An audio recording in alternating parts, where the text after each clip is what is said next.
xibaar yu wér te wóor ca tàng-tàng ba abonnez-vous pour ngeen di mën di jot suñuy vidéo.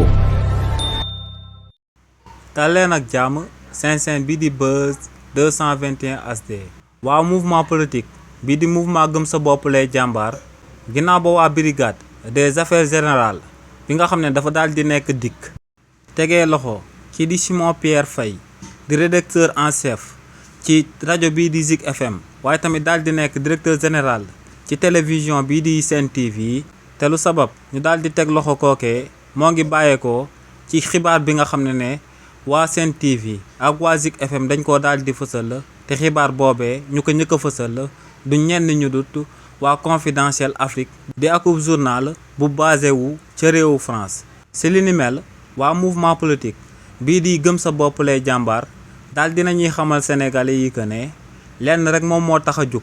nguuru réewu Sénégal gu bees gi te moom mooy daal di bunduxatal képp kuy liggéeyee ci biir journal bii di La Tribune, képp kuy liggéeyee ci biir Sen TV ak képp kuy liggéeyee ci rajo bii di Zik FM.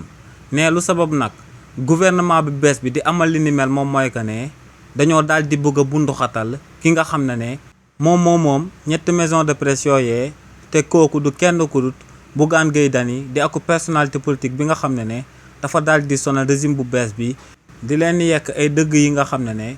kenn xalaatu leen ko yekk ci réewu Sénégal. ñoom ne li ni mel rek moom moo sabab nguur gu bees gi daal di teg loxo ci di Simon Pierre Faye mi nga xam ne defut lenn ndax dafa daal di relayer ak information bi nga xam ne benn maison de presse moom moo ko njëkkoon a relayer te ne maison de presse boobee du benn bu dut